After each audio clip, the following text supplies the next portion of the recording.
Okay, everybody, strong show for you today. Melania Trump is dropping her own NFT platform. I kid you not. We are at a peak. It's a peak. I'm going to talk a little bit about our grift of the day, a little bit about Trump, a little bit about the Obamas. I think actually her NFT platform, I might be a contrarian here. It's kind of dope. And Reddit just filed to go public. I'm going to break down their metrics, revenue, price to sales, revenue per employee, and what is the genius of Reddit and how it got here and how just masterful Alexis and Steve, the co-founders, are as co-founders, but also community builders. They really are savants at that, just total impresarios. Then I'm going to interview my friend Tony Haile. I invested in his first company, Chartbeat, his second company, Scroll. Scroll was bought by Twitter. Scroll is a big part of Twitter Blue. It's got a lot of ideas on micropayments for and subscriptions for news. We had a really open discourse about Twitter's product and what it's like to be a founder and go into a big company. And he was pretty honest, and we went a little double-clicked on Twitter's roadmap and what they're doing over there. And he even talked a little bit about the unexpected CEO change. So he was super honest, and I really appreciate Twitter's comms and communication groups allowing their executives to come on this program and talk. I think it's like a really cool thing. We don't get that from the Facebooks of the world or the Instagrams, or even Susan Wojcicki at YouTube. I've invited her many times. A lot of the big companies are not sharing their executives to talk about product and the company and where they're going. But Twitter has made the decision to be really open and talk to their users. So I do appreciate that. Stick with us. It's going to be a great show. This Week in Startups is brought to you by Disruptive Advertising, the top digital marketing agency for startups and SMBs. Get $1,000 off your first month of service at disruptiveadvertising.com/twist. Squarespace. Turn your idea into a new website. Go to squarespace.com/twist for a free trial. When you're ready to launch, use offer code TWIST to save 10% off your first purchase of a website or domain. And Embroker's startup insurance program helps startups secure the most important types of insurance at a lower cost and with less hassle. Save up to 20% off traditional insurance today at embroker.com/twist. While you're there, get an extra 10% off using offer code TWIST. All right, everybody, it's time for Grift of the Day. Yes, it's a very grifty time right now. We have Nancy Pelosi on one side, the greatest trader ever, putting up a strong defense that she should be able to trade on all the amazing information she and other politicians get. That's absolutely deranged. But there's nothing better than presidential and presidential family grift. Those are the high order grifts because every country, every corporation loves to get a picture of a former president of the United States, in their lobby, by their logo, next to their CEO, and you just put that up and you're instantly credible. Some of the least credible investors I've known, and founders for that matter, have a picture of themselves with Clinton, Obama, Trump, Bush, everybody in their offices, on their social media, Instagram, whatever. And it's just a classic great grift. If you are modestly wealthy, you can pay $25,000 to $50,000 to get a picture with any president you want. And so you can collect all four presidents for $100,000, less than half the price of a Bored Ape. You can put four pictures of four presidents on your wall. And then when you do sales or anybody comes, it's the greatest trick in the book. And a lot of those top of the funnel coach, mastermind, ebook grifters use this technique and they talk about it. They'll hire John Travolta. They'll hire, any celebrity who just needs a quick $50K speaking gig to do those pictures and to sort of associate. It has nothing to do with the content. It's just to get the picture. So they give them the $50K to get the picture and then boom, they're good. So in our grift of the day, Melania Trump is launching an NFT platform. I kid you not. Here's the announcement. Excited for this new venture, which combines my passion. I should do it in a Melania voice, right?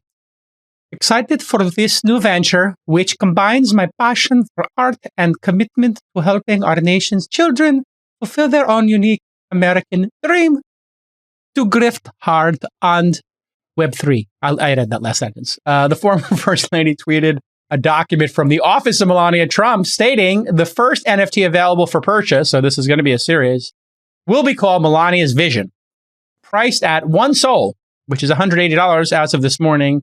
RIP to the 240 soul. Sorry to my besties. The NFT is watercolor art that, quote, embodies Mrs. Trump's cobalt blue eyes, providing the collector with an amulet to inspire. It also includes an audio recording of Melania Trump. And here it is, a message of hope from Melania Trump. My vision is look forward with inspiration, strength, and courage. My vision is look forward and be inspired. My vision and courage. is to My vision is divorce Donald look forward with inspiration and get strength, Mar-a-Lago as a settlement courage. and turn it. My Oh, vision God. is It's just look so forward brutal. with inspiration. So you can buy this. I think she's going to do it every day. I think it's pretty awesome. I got to admit, I don't want to be one of 10,000 apes, but kind of do want to own one of these. And I think she should cameo it. So it should be like, this is special inspiration to This Week in Startups team. Be your best. Your boss is insufferable, but be best. This is legitimate art. For me, this is legitimate art. Melania is an icon. I'm not a Trump supporter, as you all know, but I'm Team Melania, man. I think she is got like a kind of interesting sense of humor here about this. And I like when she like bats away Donald Trump's hands or rolls her eyes at him. Like, she is a queen. And like, these are going to become, I predict, huge. Like, she could just do this every day. Like, inspiration a day from Melania Trump. This could become super viral. This could be her moment. And if she sells one of these a day for a couple of G's, I mean, she's going to be doing, as good as Perez Hilton on Cameo, who I think was the top person on Cameo for a while. Trump stated, through this new technological-based platform, we will provide children computer science skills, including programming and software development, to thrive in the age out of the foster community. Okay, I guess she's going to do some, I see, a portion of the proceeds. I guess she's going to donate, or maybe this is part of the grift. I think the Trump kids got a bunch of money for cancer kids and then put up like flagpoles at their at their golf courses. Like, the Trump nonprofit foundation was actually shut down in New York, to the best of my recollection. Somebody fact check me on that if I'm wrong. I think this kind of feels like Warhol and like what he did with Edie Sedgwick and some of that. But speaking of politicians cashing in, obviously Trump has got the $2 billion back. That is worth more than like 4 or 5 times where BuzzFeed is worth. I mean, poor Jonah Peretti and the team over there, like, they poured, over a decade into building BuzzFeed, getting to $360 million in revenue, and they're worth $500 or $600 million, which with the $100 million in cash they have means the business is worth 1 times revenue or 1.4 times revenue. And then Trump starts a SPAC, does nothing, puts up the worst white paper I've ever seen, the worst pitch deck in the history of pitch decks, literally something that should be on SNL. I mean, and it's worth over $2 billion, and they've got hundreds of millions in cash, and they had a more successful IPO than BuzzFeed? What is happening in the world? This is peak NFT and peak SPAC. Both of these examples are examples of peaks. One of the ways to know you're at a peak is to look for the grift. So here's a lesson for everybody. Consider this a micro lesson for you. Shout out Scott Adams on his micro lessons. Here's a micro lesson. When people who have nothing to do with the technology then go all in to secure the bag, and there's no there, kind of a peaky moment. We saw it with ICOs, right? Paris Hilton and the Kardashians, everybody's ICOing, ICO this, ICO that. And then you saw some of them get fines. Some celebrities got fines, and then the ICO thing went away. And whoever bought ICOs was left holding the bag, I think in large part. Correct me if I'm wrong. There were thousands of these ICOs, and I think none of them were money-making. Correct me if I'm wrong. Is there a money-making one? Filecoin ICO, maybe? I don't know. But I think almost universally the ICOs became worth zero. Now, when I say, hey, listen, NFTs could become worth like close to zero, 99% of the money spent could go away and there'd be 1%, people say I'm crazy. But it's not exactly what happened with ICOs. Correct me if I'm wrong. 90% of the revenue is gone. It's a grift. They took the money, they ran. NFTs, likely the same thing. 90% of the money spent on NFTs is gone forever. 10% may stick around. 1% may stick around. Who knows? So be careful out there. All right, listen. Have Apple's new privacy updates impacted your attribution for paid ads? I bet it has. Well, there's good news. The folks at Disruptive Advertising can help you. They manage over $250 million a year in advertising spend. That means they're experts. That means they get to see all these changes and they get to solve problems before anybody else has even figured out those problems exist. They're trusted by hundreds of brands like Adobe and Scotts Miracle-Gro. So if your Google and Facebook ads are not scaling like they used to, you got to reach out to Disruptive. They're going to look to help you scale your spend profitably. And how are they going to do that? By diversifying your ad strategy on less popular platforms. And listen, every platform takes like a year to master. Well, they've mastered them all already. That's their job. It's all they do. Focus. Their marketing consultants focus on end-to-end tracking across your CRM, marketing automations, and your e-commerce platforms. So they're thinking holistically about your whole marketing stack. And what Disruptive really focuses on is contribution margin, profitability, and close deals. They don't want to just spend your money and give you a high five. No, they're looking at your actual business metrics that matter. Contribution margin, your profitability, what deals you're closing with those leads. And they want to reach startups and mid-sized companies and help you grow. And obviously they work with the big companies already. So how about this? How about I get you $1,000 off your first month of service at disruptiveadvertising.com/twist. Disruptiveadvertising.com/twist to get $1,000 off. It's a great crew over there. I met the founder. They really love the show. They love helping startups. So go ahead and give them a shot, right? And then report back to me. Tell me how you did. All right, let's get back to the program. This is a sign of the peak, but let's be honest. The Trumps pale in comparison in their grift. Pale to previous presidents and families. According to the Financial Times, Penguin Random House paid $65 million for the global rights to two books written by Barack and Michelle Obama. And according to CNN Business, the payout for their Netflix deal was in the high eight figures. I'm guessing they got stock. I heard it was like, I heard this was like another 50 or something $million deal. Just as a point of complete randomness. And it's incredible how these two things are absolutely not correlated. They're correlated, but clearly not caused. Netflix stocks went on a 40x rip in the Obama era, going from 1.4 billion to 58 billion.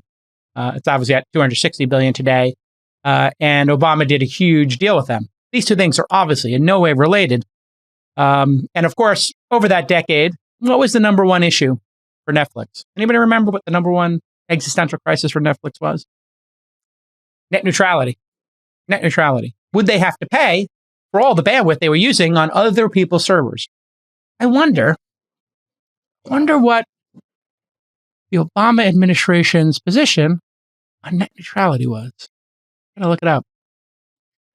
I voted for Obama. Okay, so I'm just saying. Presidents and their families are the grifters of the griftiest class. You can go back to the Clintons doing crazy speaking gigs. But yeah, maybe double click on that and take a look for me. All right. In other incredible news, and congratulations to the founders of Reddit, they just confidentially filed to go public after 16 years. It's been over 16 years, hasn't it? And $1.3 billion in funding. The announcement came last night. Steve Huffman has been running the company, and Alexis Ohanian was there for a little bit. Had a little bit of a disaster. They put Ellen Pao in charge for like a year or two, and the thing just almost imploded from what I read. But they put it back in the hands of the founder, which is always the best idea. The S1 is not available for us to review yet because this is a confidential filing. So you know they're filing, but they don't put all the data in there yet. According to The Verge, the company has been considering the IPO for some time. We know that. Rumors have been out there. Reddit is probably the 20th most traffic site in the world, according to Alexa and SimilarWeb and other places. Here's an image of the chart with companies near them. VK is the Russian Facebook. But, they're obviously in a great area. In August, Reddit raised a $700 million Series F at a $10 billion valuation, and they're making hundreds of millions in revenue. The round was led by Fidelity, according to PitchBook, which, public investors dipping down and doing those late stage ones, pretty normal. $100 million in ad revenue for Q2 of 2021. So that's $400 million run rate, 52 million DAOs. And so if we were to compare that to the revenue of BuzzFeed, pretty similar. BuzzFeed worth 600 million. This company probably going to go out and be worth 20 times that, I would guess. Now, why? Why would this be worth 20 times? Well, BuzzFeed hires a bunch of journalists to get their traffic, and Reddit hires zero. So the community-driven network, and community means lower costs, higher number of users. They have $52 million. I don't know what BuzzFeed has, to be honest, but I think it's nowhere near that. And they have over 100,000 active subreddits. Those are like groups by verticals. And that was the big win, I would say, in the history of Reddit. The two things they got right were subreddits and never changing the interface and just not being put under pressure. Kevin Rose put under a lot of pressure by venture capitalists to change the interface. Condé Nast had bought Reddit, so they didn't invest in it. So as a function of that ridiculous sale of like $10 million to Condé Nast, I think they sold for $6 million or $10 million to Condé Nast. It was like a fire sale. It was crazy. Maybe it was more. Maybe it was 20 or 30. Anyway, Condé Nast got it for a fraction of a percentage of what it is worth today. And they apparently didn't really invest in it. So therefore, the interface didn't change. When the interface doesn't change, users can just use the product. eBay, Amazon, Craigslist come to mind. And when you don't change the interface, users can just keep using it. SEO can keep growing. And so over 100,000 active sites. Yeah, Condé Nast paid, get this, this is what things were like, $10 million for Reddit in 2006. I had sold Weblogs Inc. for $30 million. And it was just sort of the nature of the time period. It was very small acquisitions. Reddit was considered kind of a sideshow. I wouldn't say a joke. It was just considered like a silly message board. But a silly message board, when the community is truly cherished and valued, I think that's the genius of Alexis Ohanian and Steve. I think those two are product geniuses and community geniuses. I really do mean that sincerely. I'm not just saying that. Like they were able to really focus and understand their community, and then everything else worked out. Because if those conversations are baking constantly and people are submitting tens of thousands, hundreds of thousands of stories a day, and some number of them get discussions under it, all that content is free. Just like Quora's content is free, Stack Overflow's content is free. And this is user-generated content. UGC was all the rage in Web 2.0. And so, you know, Reddit is now worth 1,000 times what Condé Nast paid for it. They have $450 million in yearly ad revenue, according to sources, and 1,400 employees. That means they're making $320,000 per employee. If you did that stat with BuzzFeed, I'm going to almost guarantee it's much less, but I could be wrong. We'll see. The point is, generally speaking, that user-generated content means lower costs. I wonder what all these employees are working on. That's the crazy thing. And so, giving a little credit for some growth on the $100 million a quarter run rate, let's just say it's $450. At a $10 billion valuation, they're 22 times. If they're growing at 20% a year, seems reasonable to me. I bet you they're also under-monetized, which basically means they're probably not making as much per page view as BuzzFeed or, let's say, Jim Bankoff's Vox properties. And so the media business is really hard. You have to deal with a bunch of journalists and content creators, which is brutal, because if you self-select to be a journalist or a content creator, you are, by definition, opinionated. By definition, a debater, great with words. In other words, you're a management nightmare. Writers are the most difficult people to manage in the world, journalists. You see this because what's the big existential crisis for all of those publications? It's the unions and the unionization and the employees walking out and them making crazy demands, yada, yada, yada. That's what Bankoff and Peretti and all those people are struggling through. Even the New York Times is like wire cutters walking out. Everybody's walking out. It's literally like managing journalists. Trust me, I did this. And now I have analysts on inside, and managing those folks, it is like managing like the members of the Dungeons and Dragons theater and debate club. Like imagine 100 people who were in all three of those clubs. They played Dungeons and Dragons, they were in the theater club and in the debate club, and now you have to manage them. It's crazy. And that's why media brands just have a hard time, and they generally try to stay small, 100-person to 500-person staff. And then Condé Nast did such a brilliant job. Okay, we'll give Graydon Carter Vanity Fair on one floor, and Anna Wintour gets Vogue on one floor. Different cultures, little micro ecosystems, 100 to 500 people. They have their own P&L. Because once you get to the New York Times scale or Vox's scale, now you're seeing what's happening. The unions are like, oh, we got to get the wire cutter people. We got to combine them with this group of people, the curbed people, the New York Mag union. And you have, I think Vox has like 7 unions inside of Vox. These businesses are challenged. Vox is actually pretty profitable, actually. Jim Bankoff knows what he's doing. And that's probably a smart plan, because if you're not profitable, I think people are going to put you in a bucket like it'll never be profitable. And this is just a bad business model. So smart move on Bankoff's part to focus on profitability. I think that's going to make Vox actually maybe live up to their valuation in the private markets, and maybe why Peretti and BuzzFeed isn't. I think if BuzzFeed can show they can be profitable, have a 30% margin, their fate will change. There's really only the hard part about community is being patient. That's the hard part about building community. It's just a slow burn. I call it like hot coals marketing. You have to just build up a base of like hot coals. And then when you put a log on a bunch of hot coals, it goes on fire. If you put 3 logs in a fire pit, throw some like money on top of it, lighter fluid, and you light it on fire, you're just going to get a charred group of 3 logs. So you have to be patient for the first 5 or 10 years to just build a community that likes to see each other. And when they're not in the community, they're kind of bummed. And they're like, oh, I miss my community. I got to go back and check, which is how I am with Nick's Fan TV or the This Week in Startups community. The other thing is like Slack and Discord. That's a little bit too fast for most people in their passions. In other words, if you go to a Discord, like you're not going to scroll up for the last 24 hours and look at that conversation and try to read it like it's a transcript. Or stenographer did it.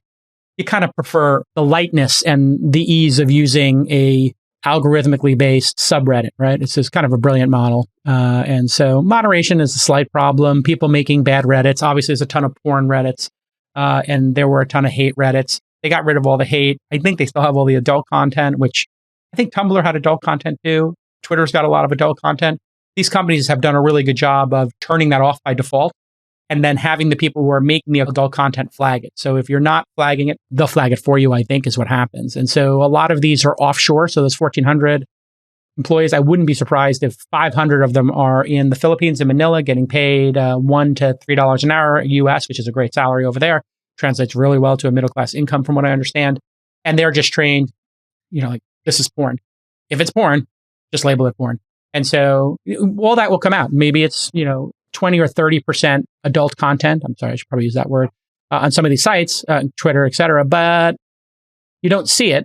It's kind of hidden and they probably can't monetize it either. So it's kind of like a growth hack. But so those are the only issues. Reddit, great community, great site. Congratulations to Alexis Ohanian, Steve Huffman, and the entire team. Both have been on the pod a couple times. Both great entrepreneurs, a lot of respect for both of them in their careers. And let's go on to my interview with Scroll founder, former CEO of Chartbeat, and now one of the great product people at Twitter, Tony Haile. If you want to make the jump in 2022 and start your own online business or blog, well, Squarespace is the answer. And I encourage you to be an entrepreneur, to chart your own path. And Squarespace is the foundation of you taking that journey. It's the first step to put out your idea in the world. And you, a company of one that is put in under an hour, will look as good as companies that have 1 million or 100,000 employees. It's the truth. Squarespace is the answer for making beautiful websites that are highly functional. With built-in marketing tools and analytics, you don't just get publishing content. Obviously, that's where they started, publishing beautiful content on beautiful templates, but you get to promote your business, announce events or projects, and you can sell products and services now. They have beautiful templates. I want to just make sure that's clear. World-class designers. They pay them to make beautiful templates, and they have a ton of them. Plus, they added that powerful e-commerce functionality years ago, so you can sell. And everything's optimized for mobile. You got built-in SEO, so you don't have to hire some consultant who rips you off and then disappears. Plus, you get free and secure hosting. You don't have to worry about getting hacked and then hiring a sysadmin, all that wasted money. It's all abstracted into one simple low price. At my favorite website builder, Squarespace, I've been using it for a decade. Free and secure hosting, plus at 24/7 award-winning customer support. They know that if you're building a business and listen, you got a question. If they answer your questions, you're going to stick with their platform over the other ones. That's why they've invested so much in their customer support. Go to squarespace.com/twist. Please just start your free trial. When you're ready to launch, use the offer code TWIST, TWIST, and you'll save 10% off your first purchase of a website or domain. And that's how easy it is. You can get your domain name over there too. So go ahead and go to squarespace.com/twist. They are amongst the longest running supporters of This Week in Startups, which means you, my loyal audience, should support them. Anybody in your family, any of your friends, any of your projects at work, just go use squarespace.com/twist. Okay, great job, team. All right, everybody, welcome back to This Week in Startups. In his second appearance on the program, Tony Haile is back. He was on, I kid you not, episode 77 of this podcast in September of 2010, when I had just started my angel investing journey as a scout for Sequoia Capital.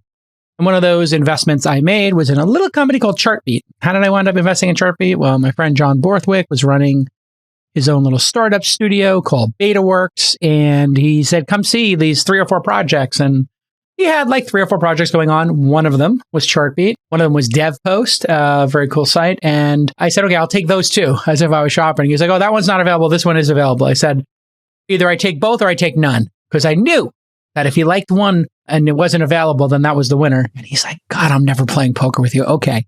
So I got to be the first investor, at least theoretically, after him in Chartbeat, which has done wonderfully, and it was a great service. And Tony was the CEO of that company. And then he went on to do a company called Scroll to take on the mission that so many founders have absolutely gotten knocked out by. And we'll talk to him about that today. But he made it. And now he is a senior director of product at Twitter, which bought Scroll, which I was an investor in as well. Welcome back to the program 11 years later, Tony Haile. Thank you. It's very good to be here. So let's start with, what was Scroll? How many years did you work on it? And how close did you get to your mission? My God, how close did I get to my mission is a terrifying question. So Scroll was quite simply our attempt to see if we could build a better internet, which was when you were a Scroll member, when you visited any number of like several hundred sites, including The Atlantic, Vox, The Verge, local sites like the Philadelphia Inquirer and so forth, when you got there, it didn't matter how you got there. When you got there, they would deliver you a clean, fast, ad-free experience, no trackers, no dodgy chum boxes full of clickbait. It was just the clean content that you wanted to see. And then we paid out from the subscription more money than they would have made from ads. So it was an attempt at a whole new business model for the internet where consumers got what they wanted and publishers and journalists still got to pay rent. Does this fall under the 20-year journey of people trying to get micropayments back into online systems? It's probably a little bit closer to Spotify in some way, in that we didn't want someone to be constantly like saying, yes, I will pay, yes, I will pay, yes, I will pay. Instead, we wanted it to be frictionless. So they would just go to the site and then some portion of their money, so in that case, a micropayment, would go to the publisher. And one of the interesting things that we found was that it was remarkably easy to beat the ad economics with subscription mechanics. So we could charge $5 a month, have a $3.50 pool, and we could easily beat what the publisher would have made from advertising. So let me reflect back to you what you said so I completely understand, and so does the audience. $5 a month subscription, $3.50, 70%, just like the App Store, goes to the publishers. If I was a user and I clicked on 350 stories, they would each get a penny. A penny would be a $10 CPM, I guess, right? 1,000 views at a penny would be something like that. Am I ballpark correct? And you're saying the economics worked out. Yeah, the economics worked out. In general, our minimum was that we would beat them by 40%. So if you think about the math like this, from a top of the market perspective, about kind of 234 million consumers of news and media in the US. The top group of publishers, like all the big, large premium publishers together, make about $7 billion in digital ad revenue. That's including classifieds and everything else over the course of a year. And so that breaks down to an ARPU, an average revenue per user, of about $2.50 a person. So if you got all of those big publishers in, then you'd have to beat at least $2.50 to make it worth their while. And we had a $3.50 pool. So the math just works. Now, of course, people have been trying to do this. Micropayments were done one at a time. Hey, a penny a story, 4 cents a story, which is kind of what we're talking about here. They were making a couple of pennies per story that's clicked on. But it creates cognitive load to make that decision every time you look at an article. So what you did so brilliantly was said, hey, don't worry about making a decision in the moment. Is this article worth 5 cents or 1 cent? Just we'll come up with an average. Some people might read 1,000 stories, but there might be somebody else who reads but 10, and it all comes out in the wash. Is that correct? What you basically conceived of?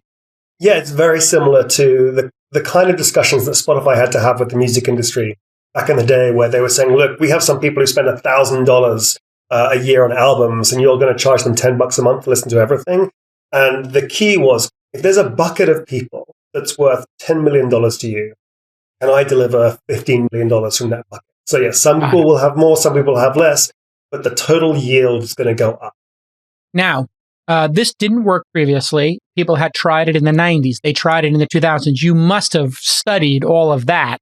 What gave you the chutzpah, the audacity to come at this problem in, let's call it the third decade of people trying? For a quick history lesson, Minitel, which was in France, was an online service that charged you by the minute.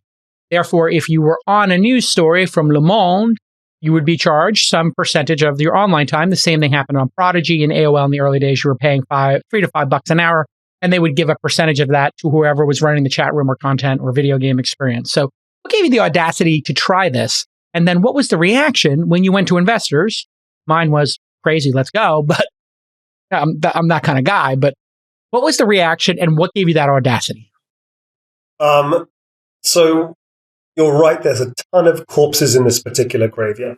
And that was both terrifying but also useful because we knew all the things that had gone wrong in the past. To your point, there'd been like attempts to create the micropayments where there'd been that cognitive friction where people just weren't going to do that kind of like, I'm going to say yes 2 cents, yes 4 cents. That wasn't going to work.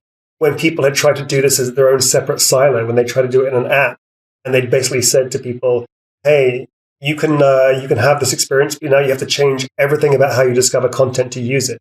Like those kind of approaches had struggled because there wasn't a large installed base. So there was a bunch of different challenges. And one of the things that gave me the courage to do this was the fact that I had an English accent.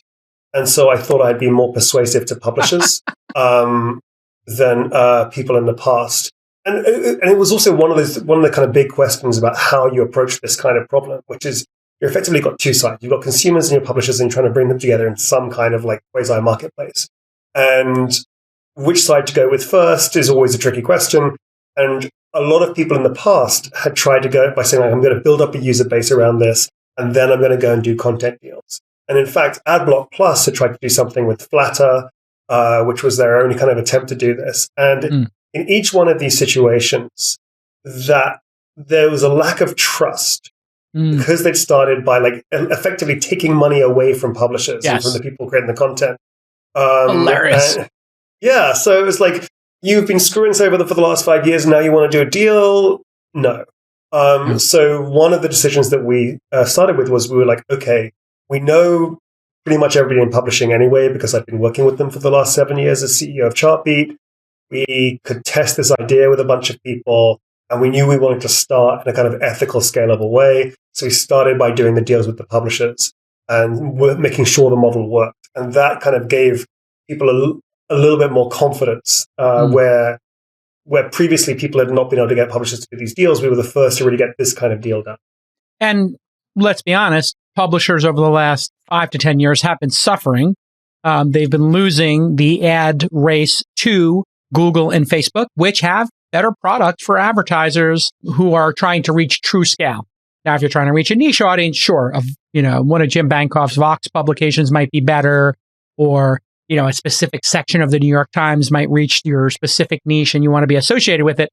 But if you're trying to hit scale, YouTube, Google, Facebook, Instagram, there are at-scale platforms.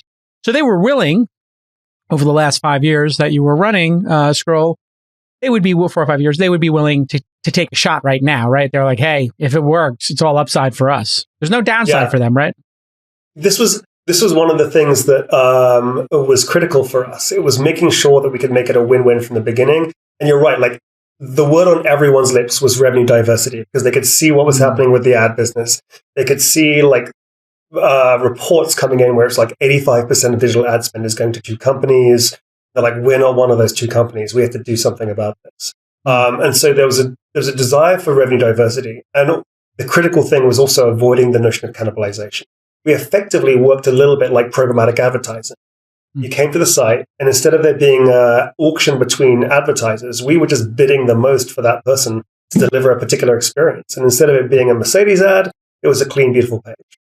Yeah. I mean, at the end of the day, there is an increasing number of individuals, I believe, who are valuing their time and the cleanliness, the hygiene of the page they're on. And I think one of the best examples of this is YouTube. I think they were calling it Red. I don't know what they call it today. But are you a member of YouTube's Red service? And do you pay for it? Because I have to tell you, it's the most life-changing experience for me as a YouTube person. It doubled my usage of YouTube because the ads were the most annoying thing, and now they're all gone. And I give them, what, 10 or 15 bucks a month? So worth it. This is why I'm not a member of YouTube.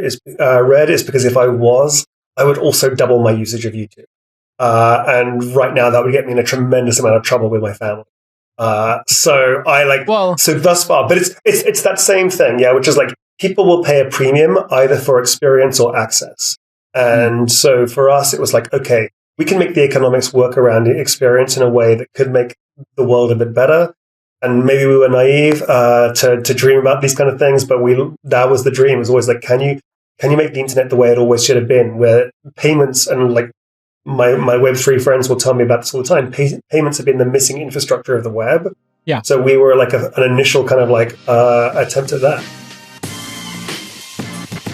If you don't have business insurance, you failed one of the first steps of being a great founder. Startups should look no further than Embroker. Embroker's technology saves you time and money. Prices are like up to 20% lower, and they got better coverage than all these slow incumbents. You can go from sign up to quote and purchase in just 10 minutes. I kid you not. And when you work with Embroker instead of business insurance incumbents, you're not dealing with large, slow corporations. The sign up takes days, not weeks, and the process is so transparent. There's no opaque pricing. There's no negotiation. You just get it all done. Easy peasy, lemon squeezy. I'm going to quickly explain to you one crucial type of startup insurance that Embroker covers. It's called E&O. You may have heard it or overheard it. It covers errors and omissions. That'll help you deal with scaling your business. And because any major customer you try to sign up is going to say, hey, can you show us your E&O? Part of the diligence process. So you want to get it now. It's not that expensive. These things are part of the process of growing up as a startup. And you know what? I find sometimes people wait until they get burned to put on their insurance. The insurance is not that expensive. You want to do it proactively, especially if you've raised money recently. That's the perfect time to deploy a little bit of capital into protecting the kingdom, protect your enterprise. So to instantly buy custom-built insurance for startups, go to embroker.com/twist. And while you're there, you get 10% off their already amazing prices by using the offer code TWIST, T-W-I-S-T, Embroker, EMBROKER.com/twist. All right. Thanks for supporting the show, Embroker. Love you guys. Talk to me about paywalls. What happened when you brought up the discussion of, hey, content behind the paywall being included in this model when you talk to publisher?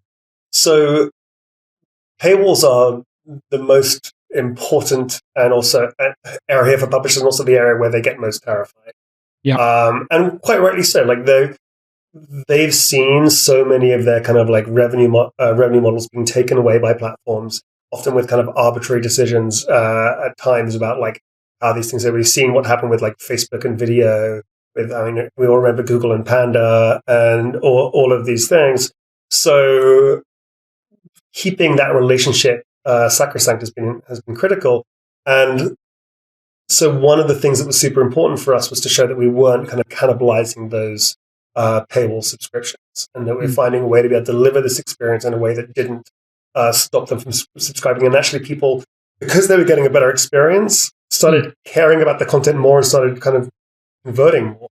And that was one of the things that we found, that people who wouldn't subscribe to The Atlantic before suddenly were like, I go here because I know I'm going to get a clean experience, and now I'm going to subscribe to this site. And I know that when I do, I'm going to continue to get this ad-free experience on whatever content I consume. And you were so successful in this run that you had as an independent company. Twitter, which has launched a subscription service that is, I think, excellent in its 1.0. It's called Twitter Blue. It's only $3 a month. Feels like it should be $5 to $7, $50 a year. But I guess Twitter is going for a lower price. Bought the company, and I think you're a key piece of the Twitter Blue experience, correct? Yeah. So we were super lucky. We've been talking to Twitter for a while. They actually invested in our Series A, although that wasn't public. And so we'd been working with them for a while, and they were like, look, we want to come in with a subscription service. We want to try and build and be the first kind of large platform to really kind of diversify seriously in this way. And we want to do it in a way that kind of like recognizes and supports the ecosystem. Like the phrase that I've been hearing at Twitter a lot over the last 6 months that I've been there is like, how can we be a different kind of platform? And so they wanted to bring in Scroll, and we very, very swiftly, we're able to kind of rebuild a bunch of it inside of Twitter and then launch it as part of Twitter Blue with ad-free articles. So a large portion of what you give to Twitter for that subscription actually funds the journalism that you read. So now journalists who already are obsessed with Twitter, both as consumers, as a news source, as a place to talk to subjects, to find news stories. And that was just a critical piece that Evan Williams got right, and Bistone and Jack in the early days, was they just decided, hey, let's give journalists blue check marks, celebrities, etc., so people don't fake them. And then that really made this a great place not just to promote yourself, but to actually do your job, right? So they're kind of embedded in this ecosystem now. If you can help them generate revenue and get rid of ads and make it more sustainable, oh my Lord, that's so in Twitter's wheelhouse.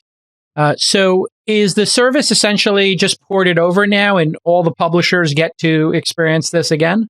Yeah. Yeah. So there was a lot of work that went in and a lot of late nights that went into that porting over.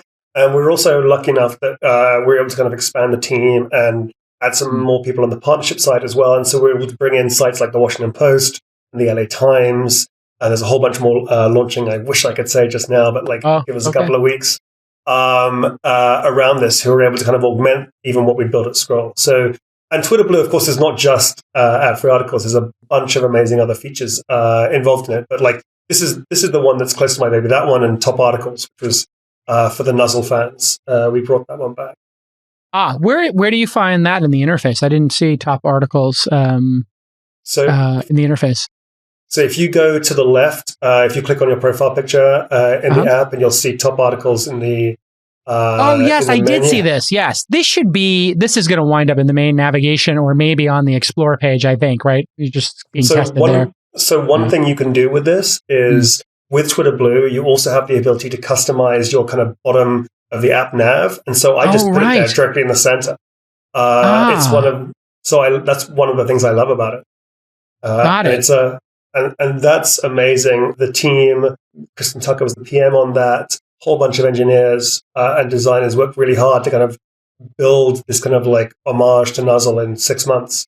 Wow. And get it out. Customizing the navigation is a feature I didn't know was part of Twitter Blue. We were educating the audience. So you have 6 icons in your taskbar down there, right? And you can pick which ones you want. And so bookmarks can be there, lists can be there, and top articles can be there. So only 6 items can be there. I don't need to have spaces there or communities, so I can turn off spaces and communities and replace it with top articles and lists, which I love. Oh my God, that's such a game changer for a Twitter addict. I'm glad you like it. I think that the next piece really, I think, is I think becoming a blue check mark should be what Twitter Blue is about.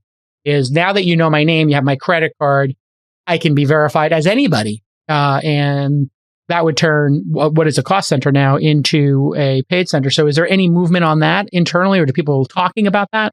I know you can't tip your cards too much, but I think there's a lot of interest in kind of how to signal being a Twitter Blue subscriber and thinking about that kind of verification thing. I would say that one of the things that's always important for us in these conversations is thinking about kind of equity and what those signals mean for other people when they come. It's, in some ways, the verified checkmark has been this kind of this proof of status, or it's been seen as a proof of status.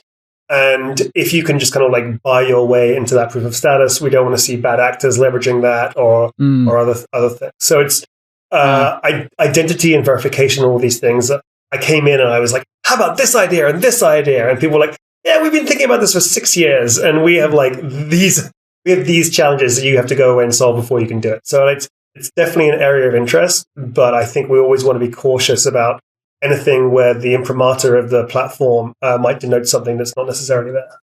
Yeah, and the reader view is really spectacular. Maybe we can just play that video and you can talk over it for a minute. But now when you have a thread on your Twitter, if you press that button, as you can see here if you're watching the YouTube video, it just makes it look nice and clean, right? I mean, you take out the interface and you just get to read it as if it was like a Medium article or some well-designed protocol had a nice design.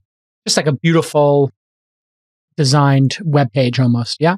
Yeah, this was actually the feature that blew my mind. It was something that the team that I work on, Longform, had been working on for a while before I got there, and they shipped it, I think, first in Australia and Canada in June. And it blew my mind because it completely changed my notion of a thread. I'd always been thinking about them as just like, it's a selection of tweets and so forth, but like to be able to have that kind of immersive reading experience, but one where you could also still create the signals of engagement around particular components of it, it made me even start to think about articles in a different way.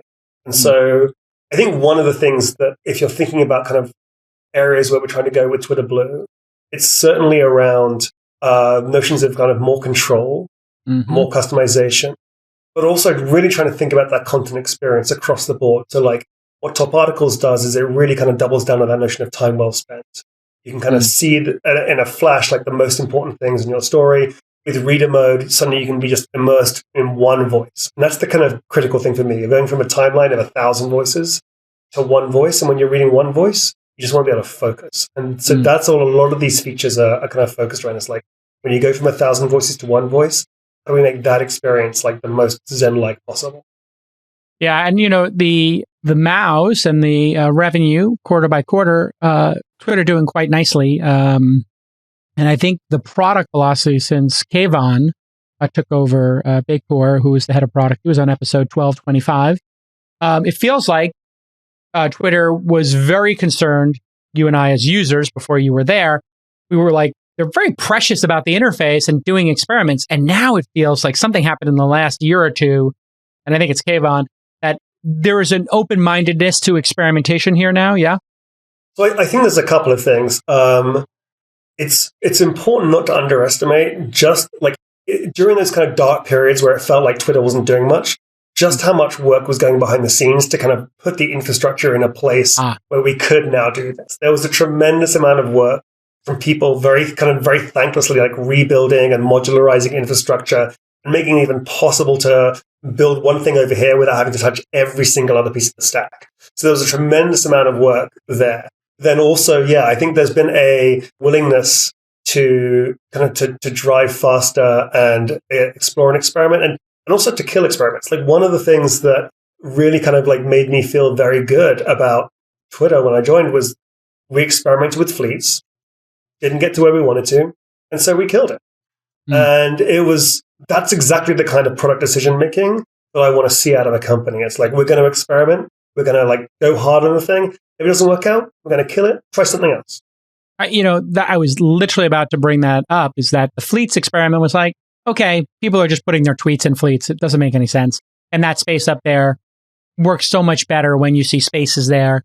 And you really started to see, once you guys got through the technical debt, which is a term of art for those people who are new to the startup space, you build something for a decade or two, platforms and paradigm shift, and to move the entire, it's like taking your house and moving it from, one plumbing system or electrical system to a brand new one. The house has to get ripped apart.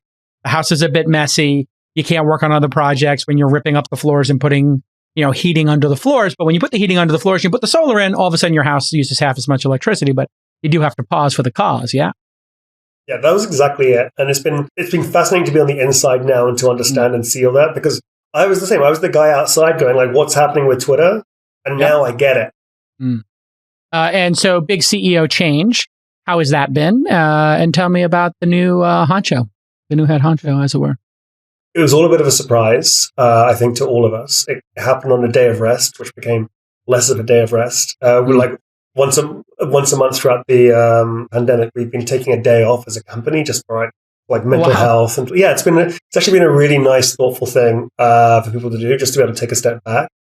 And so, of course, this was when the news broke about Parag. And so on the Namaste Day, they're like, let's drop the biggest news story. That's what everybody's. That's super paradoxical. So that happened, and but we were lucky because we had an all hands the next day, and for a lot of people, they got to meet Parag for the very first time. And Parag is like, he bleeds Twitter. He's been there for 10 years, and he's just this kind of wonderful, humble guy.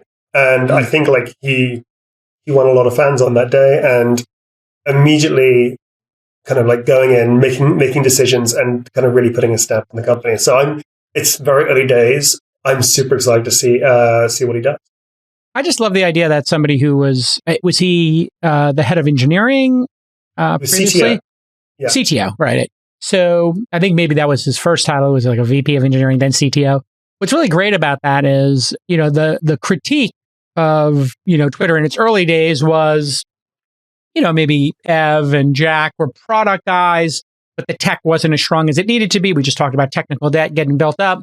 And obviously, it was so popular, Twitter in the early days, they had to fail well. They couldn't even keep the servers up and running because it was growing so fast. And the velocity of data being shared was just a really big technical challenge when you think about all those unique feeds on a global basis in all those languages across, and people expect it to just pop up immediately. So that's kind of like a really good sign that, we're looking at this as a technological company that needs to really have a product velocity that matches the opportunity. And the opportunity is so great. So I guess that how do you make a decision that something is going to be in the paid product versus the free product?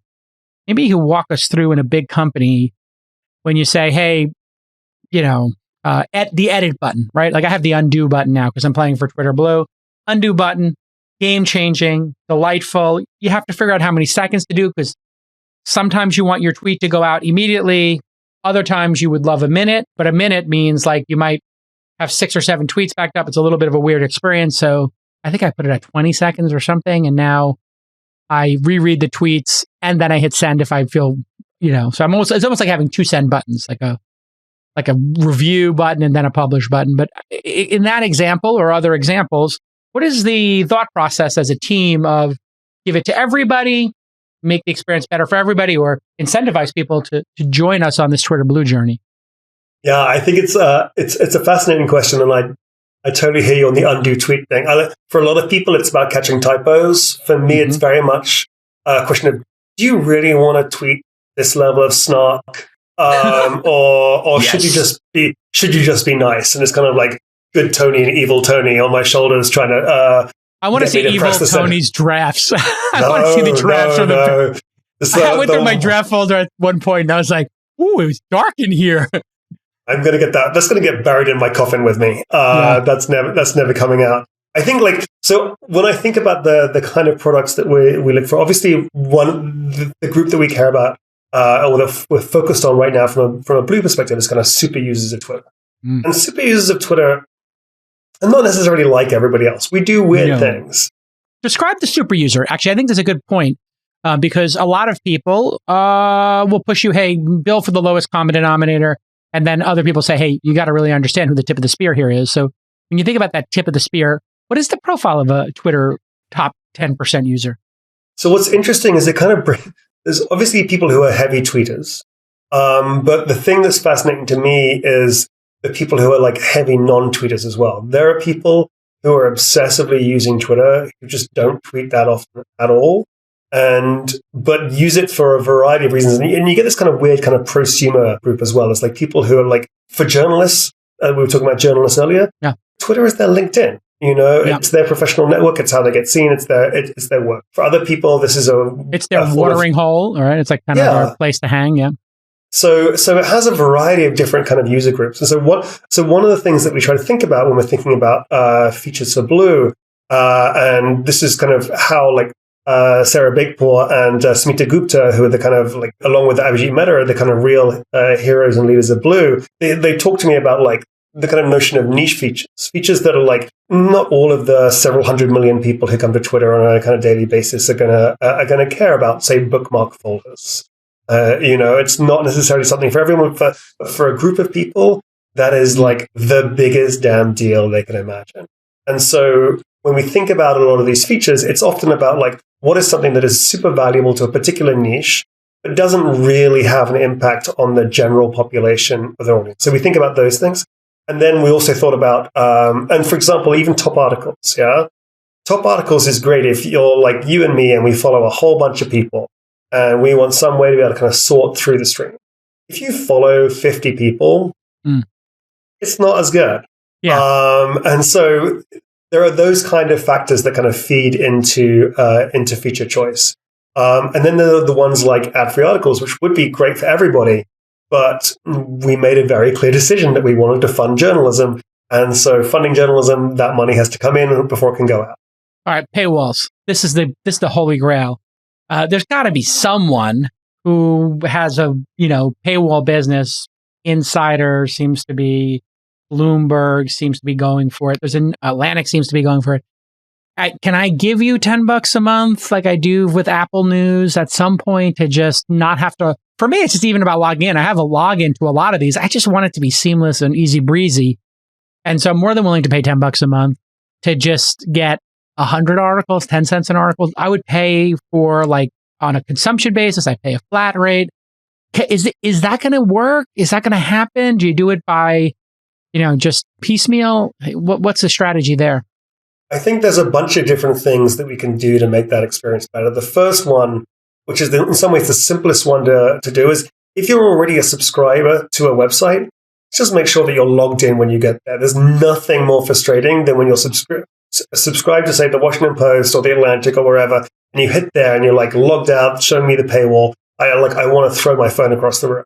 That's technically the issue there. Technically, correct me if I'm wrong, is you're popping up like a mini browser, and it doesn't have your previous credentials in it if you did log in. Yeah, and one of the things that's been a kind of additional casualty of Apple's kind of war against cookies in general, which has been kind of helpful for kind of privacy around advertising. It's also made life a lot harder for publishers who just want to keep you logged in. And so one of the things that we'd love to just we just want to kind of knock off these kind of user challenges, or like start with the easiest things, then kind of like work our way up. So one of the things is like, yes, can we kind of like make sure that whenever you come from Twitter, you're always logged into the sites that you're a subscriber to? Just solve that pain point straight away.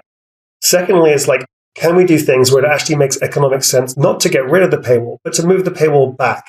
There's like your top 1 or 2 sites that actually you probably should subscribe to and support directly, and that's great.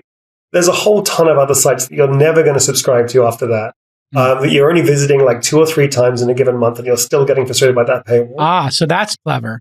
Can we help those people by saying we're going to make the economics work and the yield work for a publisher where they can still attract their super fans, but avoid kind of like frustrating those people. So like whatever we do, there's a whole bunch of different ways to attack this problem, and it's going to be piecemeal and staged, and all of the experiments are going to happen and fail. And I like what you're saying, because there is like the porous paywall where they give you 2 articles for free and then they upsell you. And then there's, hey, listen, I love this publication, the Wall Street Journal. I read 3 or 4 stories a day. Of course, I'm going to pay for it. And then there's like, okay, listen, I stumble upon an Insider, Bloomberg, Atlantic article, Washington Post article once a week, once every 2 weeks, maybe more accurately, and I want to read a deep dive or something. I'm never going to subscribe to it. So they might as well get me as a tweener for some amount of money. I'm more than happy to pay 5 or 10 cents, which is much more than they would get on a CPM basis, correct? Yeah. So you're like, that's very much the kind of area that like we want to think about. We want to make sure that we're never kind of cannibalizing a publisher's own subscriber base. One of the things that you'll hear consistently, and what drives the team, is this notion that we want to help journalists like pay rent, like so eat, great. It's literally the anti-Zuck, like the anti-Facebook. It's like, how do we be a different kind of platform? Right. And so we will always want to be starting with that point. But we think there's a whole ton of ways in which we can work with publishers to help them like build more of an audience relationship, do it in a way that makes them more money, and relieve some of the frustration that occurs when people are kind of like going across the web. So we're going to explore a whole ton of that over 20. I have a great suggestion for you as a publisher myself, and a former journalist. One of the key sticking points is knowing who is coming to your site. So if the scroll asset, Twitter Blue, could tell the Atlantic, and I would be fine with this as a user as well, the @Jason handle is looking at this many Atlantic articles through his Twitter Blue subscription. Not which articles, just they're, I'm doing 1 to 5, 5 to 10, and then they could upsell me. So you could give them, hey, listen, here's a target for upsell. Jason is is hitting you, he's done his 25th article with Twitter Blue. Yeah, you might want to upsell them. This is a good target for you. And they could just say, target my top users, or at least be able to market to them in a sort of an audience as a group. What do you think of that idea? Or is that already part of the product? I think there's a bunch of stuff we always want to be careful about, kind of user privacy and making sure we have consent. And that's a kind of starting, kind of grounding point. I think there's a ton of ways in which we could help, either with like special discounted deals when we can see that you're a particular fan of an area. Perfect. One thing even. So one of the things that we do within Twitter Blue is we show you transparently where your money goes. So there's a chart in the Twitter Blue settings which says "See your impact," and it shows like, okay, $1 of your money is going to Vox, and like 90 cents is going to the Miami Herald, and all of these kind of things. It shows where your money is going. And one of the things that's really interesting about that is not only is it kind of like a newly transparent way to do business in this area, but it also tells people just how much they love particular publishers. And we've heard people say like, you know what, I didn't realize that I read The Atlantic that often. Screw it, I'm going to subscribe. And so fantastic. That's the great way to do it. Yeah. Like trying to find those kind of like hooks and signals of like, how do we get you to a place where you're getting the experience that you want and also supporting the journalists? Or here's another way. I'm part of Twitter Blue, and you see that I've read, these stories on The Atlantic, but I don't follow the journalist who wrote it. You know the journalist, the byline. That's very simple to put together on a technological basis. All they need to do is put in the metadata on the article, the Twitter handle of the writer next to it. And most people do put the Twitter handle somewhere, but what that would do is then you could upsell me, hey, suggested users, follow these Atlantic journalists, or Atlantic journalists you don't follow, but you've read the story. Have you thought about that kind of stuff? Because getting followers for a journalist is truly valuable to journalists. Journalists are getting paid salaries and book advances based on how many followers they have. I kid you not. Yeah, I love that. I think if we're not thinking about that, we should be. And I got product ideas. I'm more than willing to give them to you for free. I remember the first time we met in 2009, you immediately gave me like 20 different product ideas and told me correctly that I was charging way too little for my startup. And everything you said then was right. And so I've always paid careful attention ever since. And like, I just think there's so many different places we can take this once we think about like how to do these things together. Even, for example, like, can you create subscriber-only spaces? Or subscriber-only tweets and threads for people? Like, there's a whole bunch of different things. Subscriber spaces and group clubs. I just got invited to a Knicks club, and those clubs or groups, whatever you're calling them, is going to be, I think, a big experience in the near future. Yeah, I love it. I'm not able to create one, but I'm in one, and this Knicks one, I'm like, you know what? It's kind of like my DM groups, but it's using the Twitter format. It's like there's a little overlap there in the product use case, but it's pretty darn cool. And I think that's going to be a big one, is these little sort of subreddits inside of Twitter. They're kind of like subreddits is how I think about them. They're great communities, and hopefully like most of them will be less depressing than a Knicks one, but it's been up and down for us. It's been up and down, but I consider it a developing year. Listen, Tony, congratulations on the sale. It's been great to invest in you twice. And then, I really do appreciate that Twitter has been embracing my podcast specifically to come on here and talk about it and let us as the community of Twitter, participate in a dialogue of what we want the service to be, because Twitter is something very important to a lot of us in our lives. And I think it has tremendous upside. And I feel like Twitter is run by a group of very good actors. I know people have been getting on you guys about like, oh, these little rule changes and freedom of speech. I am certain there is no one at Twitter who wants to limit freedom of speech. You just have this crazy responsibility that's never existed before, which is to get hundreds of millions of people to interact on a daily basis who, have all the empathy sucked out of them because they're on a device in a very charged time. I mean, it's not an easy job to try to manage a community at scale, is it? It's incredibly hard. We're dealing with new complexities around society that we've never had to deal with before. And I think that's the challenge, and why people rightly kind of hold us to account on this side of things. What I can say is to agree with you that like every single person that I've met in Twitter, their hearts are pure, their intent is real, and they want to try and be better and make the world better. And we're like, Twitter isn't the largest platform; it's arguably the most important one, and we've got to treat it like that. That's actually super accurate. Yeah, it's might be 20% of the size of other platforms, or 30%, whatever it is, but it's the most influential, clearly. And we have to be very thoughtful about it. And like this idea that you're going to kick the president of the United States off just because you disagree with him or because he triggers you or you just, or even if he's doing bad things, it's kind of hard to silence the president of the United States and the free world.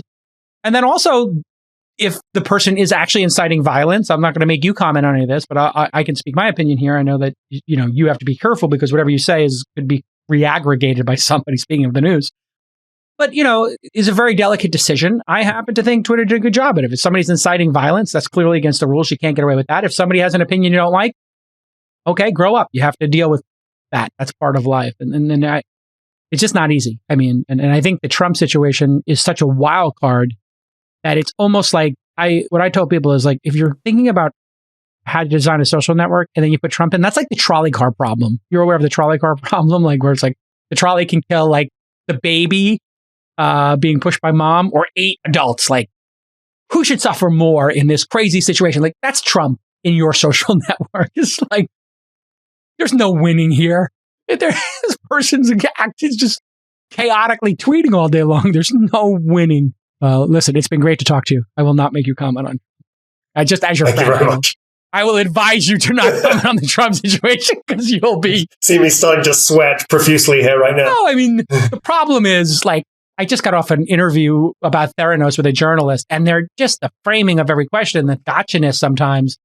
And like what I try to do on this podcast, I have empathy for you as somebody who's working on Twitter. I don't want you to comment on Trump, to be totally honest, like, because all that does is then somebody on the left, somebody on the right, somebody in between is just going to misconstrue and aggregate your tweet and say, look, this supports my vision of the world. The fact is, it's a hard job. You guys do the best you can. And the service kicks ass. And we all love it. And you're adding more features. So thank you for that. And to the Twitter team, we just really appreciate all the experiments you're doing. Great job the last 2 years. A+. Spaces, scroll, blue. We got to talk about DMs. DMs are in a sad state. I already talked to Kayvon about this. I know somebody's in charge of DMs. If you can get them in a room, we need an offsite meeting. DM's got to be searchable. It's got to become a modern messaging platform. That's a big, big win. If you guys can get DMs correct. Well, we just announced that we just acquired the Quill messaging team.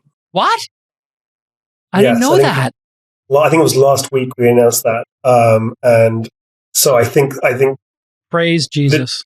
The DM team who've already been working really, really hard are now going to have even more people and resources to help make it even better. Feels like a technical debt problem. Like when I see that the search, like searching 10 years worth of DMs doesn't work, I'm like, this is like 10 year plus of DMs. It's a hard search problem to solve. Like across the giant corpus. I understand there's a lot of technical debt there in all likelihood, and it's going to be a lot of work before it starts. But you do have pinned conversations. I don't know if you saw that in DMs, pinned conversations. Because when you're a super router like me, you have like 3 or 4 important groups, and I have to scroll to try to find them, and now boom, I got them pinned.